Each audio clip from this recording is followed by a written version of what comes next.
Sir வாழ்த்துக்கள். 45 வருஷமா நடிச்சிட்டு இருக்கீங்க. 45 வருஷம் இப்பவும் பிஸியா நடிச்சிட்டு இருக்கீங்க. எங்களுக்கு ஒரு 3 படம் மாத்திரம் நீங்க நடிக்கீங்களா இல்லையான்னு ஒரு சின்ன தெளிவு வேணும்.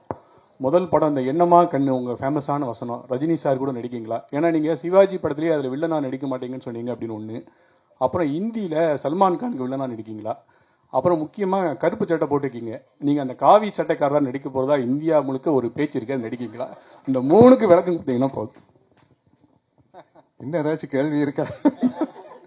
பாருங்க, எல்லாம் என்னன்னா இன்னைக்கு இருக்கிற கார்பரேட் கம்பெனில ஒவ்வொரு விஷயம் அவங்க தான் சொல்லணும். இல்ல தனஜன் சார், அவங்க தான் அனௌன்ஸ் பண்ணணும். அதனால ஊடகமா சொல்ல, நீங்க ஏதாச்சும் கிசு கிசு மாதிரி எழுதிக்கலாம் மொழிய, ஏன் வாயிலிருந்து வரக்கூடாது அப்படிங்கிற மாதிரி அக்ரிமெண்ட் இருக்குது. அதனாலதான் இந்த கேள்விகளுக்கு பதில் சொல்ல முடியறது இல்ல.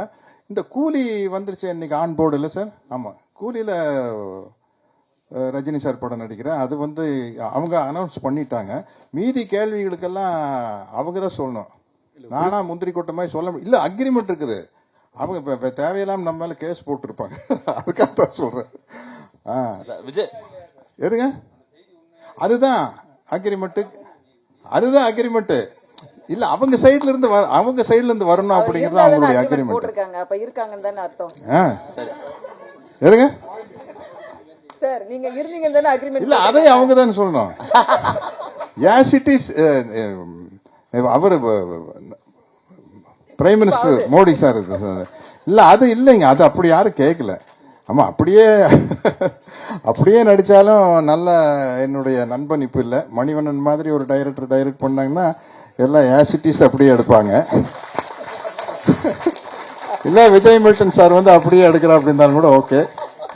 வெற்றிமாறன் மாதிரி, ரஞ்சித் மாதிரி, மாரி செல்வராஜ் மாதிரி டைரக்ட் பண்ணாங்கன்னா மோடி பயோபிக் நல்லா இருக்குன்னு நினைக்கிறேன். மைக்கு முன்னாடி நீங்க அந்த காவி படத்துல நடிக்கிறீங்களா நடிக்கலையா?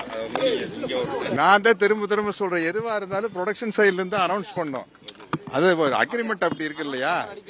அனௌன்ஸ் பண்ண அவங்க யாரும் இன்னும் கேட்கவே இல்லைங்க. அப்படி அது ஒரு ரூமர் தான். அது நீங்க எல்லாம் பண்றதா?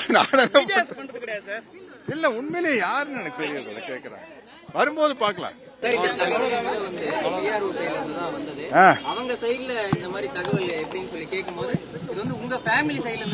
இல்லையே, எனக்கு இது எல்லாமே இல்ல, யாரும் கேட்கல. மோடியா நடிக்கிறதுக்கு யாரும் கேட்கல. ஃபர்ஸ்ட் அதுதான் உண்மையான செய்தி. யாரு கேட்கல? எதுங்க அதுதான் உள்ளபடி எடுத்தா நடிக்கலாம்னு சொல்றேன். அவங்க கொஞ்சம் நல்லா எடுப்பாங்க.